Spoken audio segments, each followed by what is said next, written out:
Bugün Leksiya vatandaş 2024 yıl 11. yanın 26. gün hafta Seyşembe vatandaş.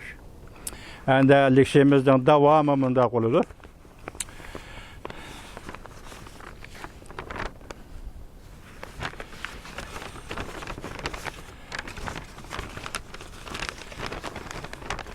Yakından beri Cungo'da sizlerge sözlep geldik. Yaki köp söz yemedik hesapta. Bir kağıdı maşina hedef gitip hep yolda. Uyagi beri mektepten aldığı kelip balılarını sokup ötüdüğün, öldürdüğün.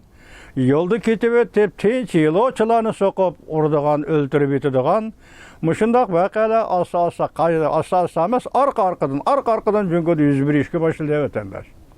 Bunu Xitaylar nime deydi kendisiniz? Cemiyetten ölçeliş deydi. Bu Xitaylarning cemiyeti nima qildi? Mesela bu cemiyet, Xitay cemiyeti aşı Xitay için nima qildi? Lekin buni tahdidiki gap bu cemiyetni hozir kim boshqaryapti? Bu cemiyetni hozir kim tashkillayapti? Bu cemiyetni hozir kim o'rinlashtiryapti? Yoki boy bo'lishga yetaklishi kim yetaklayapti? Gaday bo'lishga tushirib qo'ysa kim buni sababkori? Bu narsani o'ylamaylar. Mesela shundoq masalalarga, shundoq eg'ir ishlarga duch kelganda o'zining kayfiyatidagi o'zgarishni cemiyetki boshqa gunohsiz odamlarga ortib, mashina haydab kelib o odamlarni o'ldirish bu g'albalarning qildigan ish emas deyman vatandosh. Men dedim bu cemiyetni tashkillayotgan kuch Jungo Kompartiyasi. Jungo Kompartiyasini bizga qilamaysa? Sen muş cemiyetni muşalı keltirdin, men muşalga tushdim. Mening kayfiyatimda mushunda o'zgarish bo'ldi deysan da, sen Jungo Kompartiyasi gap qilishing kerak o. Bir cemiyet adamı sifatida nimishqa bu ko'chadagi aholi, yo'lda ketayotgan aholiga mashina bilan so'qib elib berib uni o'ldirib, hatta balalar ko'rib beqinga vatandosh anglaysiz ko'ryapsizku.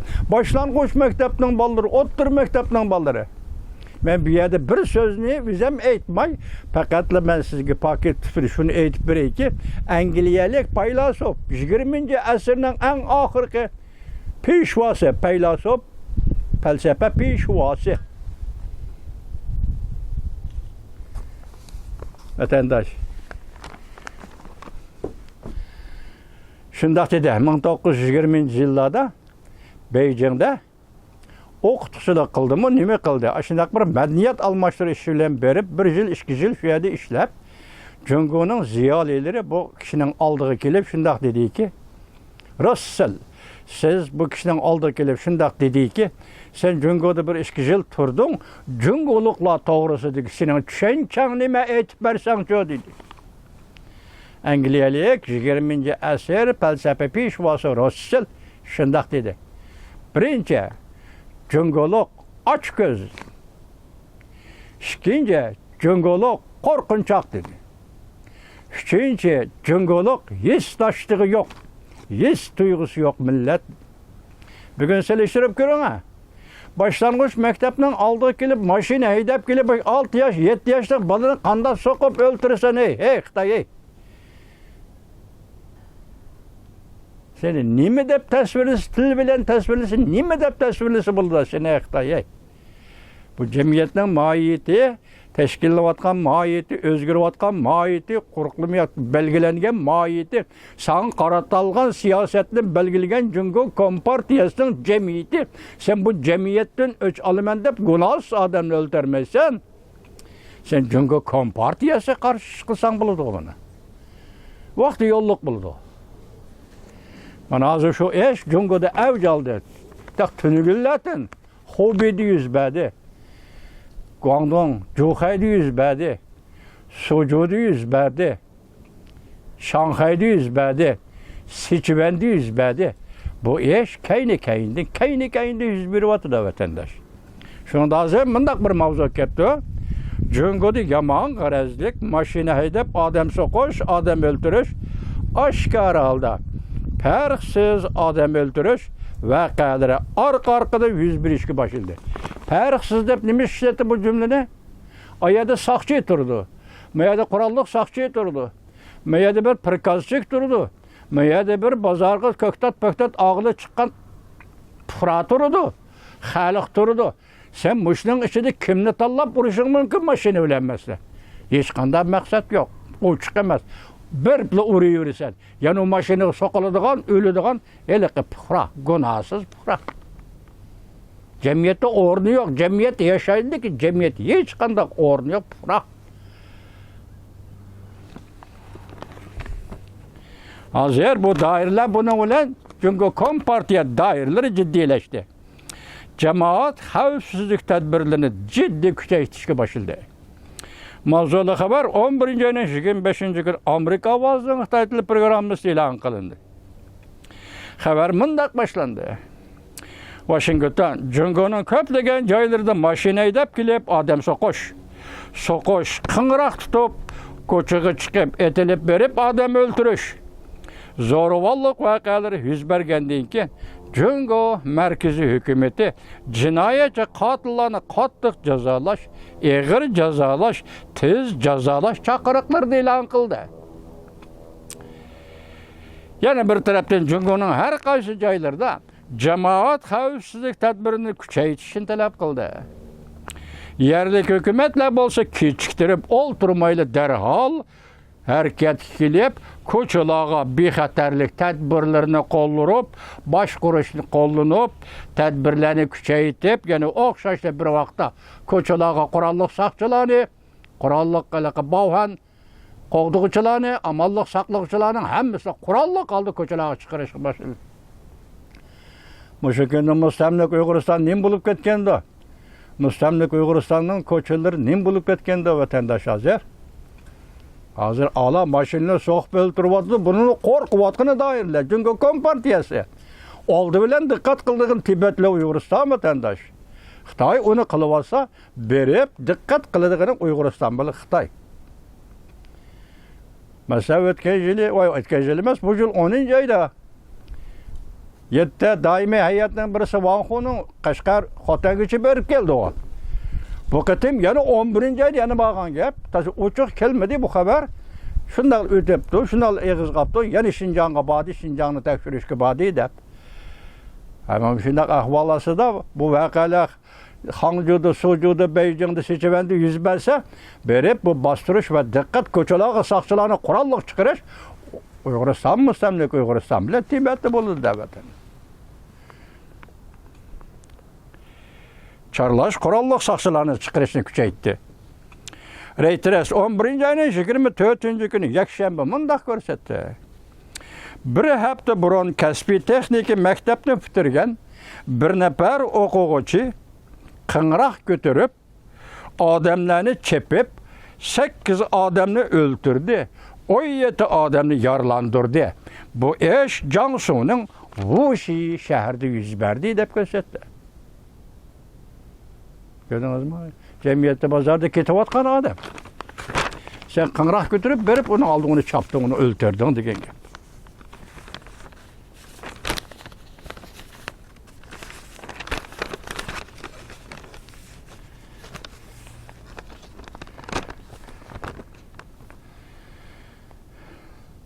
Endilikda bununla münasip ol. Bununla münasip emas, bununla münasibetsiz.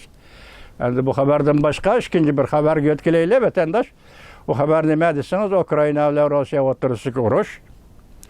Masalan, mundaq boshlandı. Rossiya va Ukraina urushni oxirlashtirish Prezident Trumpning yangidan bildirgan ifodasi. Mavzuli xabar 11-oyning 25 kuni Vanvit orbitida e'lon qilindi.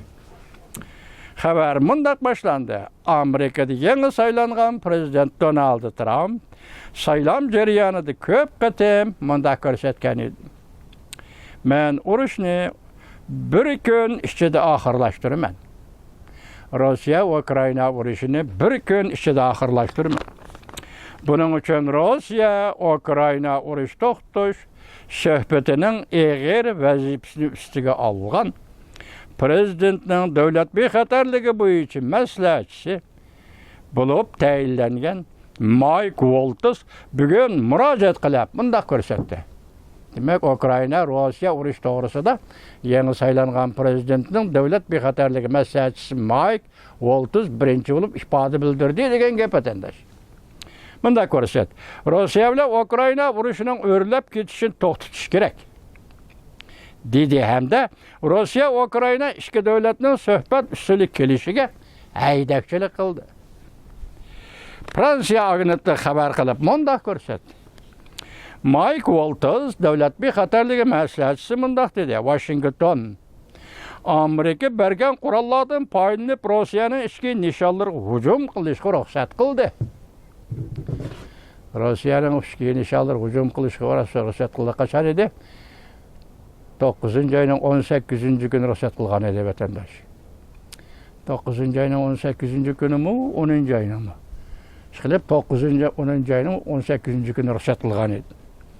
Biz qarshi tarafni to'xtatishni, biz qarshi tarafni yoki Ukraina bo'lsin, yoki Rossiya bo'lsin, urushni to'xtatishni asliga keltirish lozim. Suhbat narsa keltirishni talab qilamiz. Balki urush o'rlashdan burun shunday qilish lozim. Navbat urush o'rildi, davlatimiz o'rlashdan burun to'xtatib, mayli Rossiya, Ukraina taraf suhbat usuliga kelishni ishga oshirish lozim.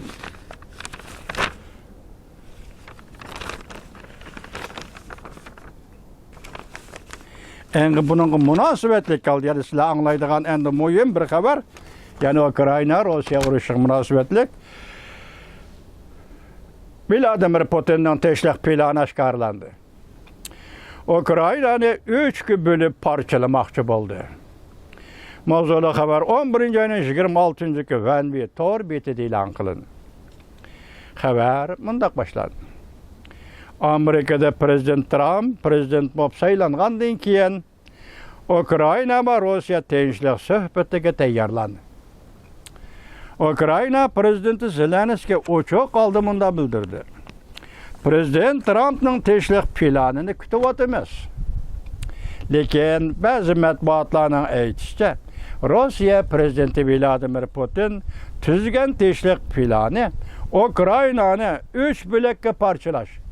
Ukraynani 3 parchaga parchalash. Yani Prezident Vladimir Putin'ning eg'izidagi gap bilan aytganda 3 davlatga aylantirish.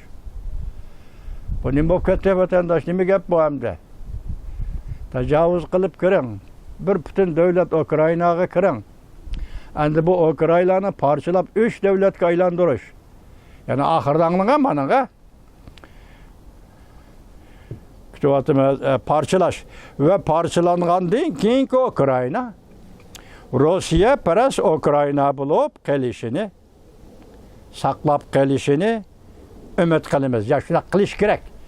3 davlat bo'ladi Ukrayna. Bu davlatlar Rossiya bilan bo'lgan. Rossiya parastlik masalasi bo'yicha davlat bo'lib o'zini saqlab turishi lozim.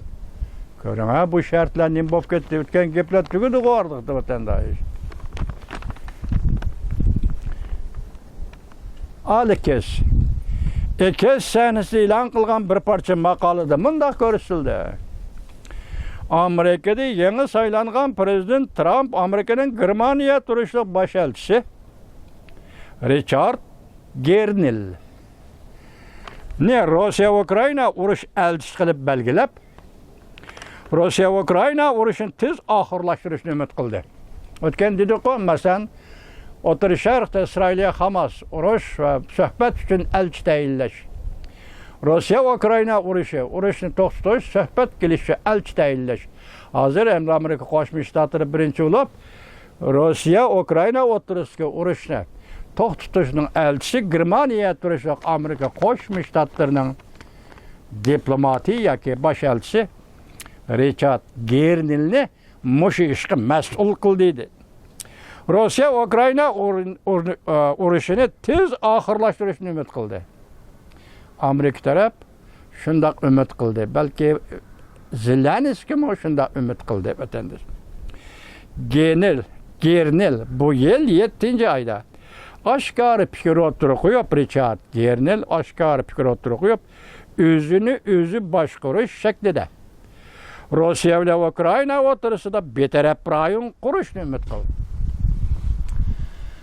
Arliqda biz sizlarga xabar nima degan edik vatandoshim? Hozir o'tirib chiqayotgan tinchlik plani ichida Ukraynaning sharqiy qismidagi 3-4 oblastni Rossiya harbiy kuch bilan besib oldi. Hozir xalqaro jamiyatning taklifi va fikr suhbatlarida oshkor bo'lishi bu rayonlarni betaraf rayonga aylantirish yoki Yevropa ittifoqi tarafidan boshqarish yoki Yevropa tarafidan boshqarish, vakolatan boshqarish yoki Birlashgan Davlatlar Tashkiloti vakolatan boshqarish va yoki boshqa yo'lda vakolatan boshqarish degan edi vatandosh. Lekin hozir gap mayadamda unda qo'yilmay nima deyapti? Amerika Qo'shma Shtatlarining elchisi Richard Gernel deydi, o'zi boshqarish shaklida Rossiya bilan Ukraina o'rtasida betaraf rayon qurishni tashabbus qildi dedi yoki umid qildi dedi. O'xshash bir vaqtda Gernel Ukrainaning yaqin araliqda NATOga a'zo bo'lib kirishini qo'llamaydiganligini, chunki mundaq hisoblaganda Rossiya bilan Ukraina urushdiki to'qinishni texnik kaskinlashtiradiganligini ta'kidladi. Ukraina NATOga a'zo bo'lib kirdi, cho'ng masala edi. Rossiyaning dabturda cho'ng masala bor. Endi bu cho'ng masala bo'yicha biz shu tinchlik suhbati bilan Rossiya Ukraina urushini hal qilish davriga kirganda endi Ukrainaning NATOga a'zo bo'lib kirishni iborat iltimosini biz kechiktirishimiz kerak. Andan keyin to'qinishdan o'rlab ketishidan saqlanishimiz kerak dedi. O'xshash bir vaqtda Belorussiya matbuoti Nexta ya'ni Ekes sanasida xabar e'lon qilib bunda ko'rsatdi. Zelenskiy oshkorlagan prezident Trump hukumat o'tirg'i chiqargan Rossiya Ukraina tinchlik tashabbusi va cho'nqur qiziqadiganligini masalan Belorussiya. Bu to'g'rida prezident Zelenskiy bunda ko'rsatdi. Belorussiya buning cho'nqur qiziqadiganligini bildirdi. Bu to'g'rida Ukraina prezident Zelenskiy bunda ko'rsatdi. Prezident Trump qasam berib vazifaga o'tirgandan keyin Prezident Trumpning urushni oxirlashtirish plani va tashabbusini ko'ra olamiz. Prezident Zelenskiy bunda hisobladi. Faqat G'arb dunyosi va Ukraina to'g'ri qadam qo'llansa 2025-yil ikki taraf urushni oxirlashtira oladi. Ya'ni Ukraina Rossiya urushini shu vaqtlar yoki Ukraina bilan G'arb dunyosi to'g'ri qadam tashlay olsalar, shu vaqtda oxirlashtira oladi dedi. Germaniya matbuoti suratli xabar qilib mundaq ko'rsatdi. Yaqinda Ukraina istixborot organlari Rossiya davlat mudofaa ministrligining maxfiy hujjatini oshkorlagandan keyin bayqadiki prezident Vladimir Putin yangi Rossiya Ukraina tinchlik plani tuzib chiqibdi. Bu planni Amerikada prezident Trump vazifaga o'tirgandan keyin prezident Trumpga foydalanishga topshirib berdi. Bugun bu gazet ya'ni suratli xabarda gazeti bunda ko'rsatdi Germaniyaning. Vladimir Putin yangi tinchlik plani orqali Krimiyani o'z ichiga olgan Ukrainaning sharqiy qismi rayoni hamda Kiyev shahri, Sumy rayoni va Odessa rayoni 3 rayonni birlashtirib Rossiyaparast davlat tashkiloti qurish. Hozir Rossiya besib olgan bu zaminlarni birlashtirib Rossiyaparast davlat tashkiloti qurish. Ukrainani g'arbiy qismini talash tartish ichidagi territoriya deb belgilash. Ya Allah, ya Allah. Xudo o'z xudoyingni saqla Allah.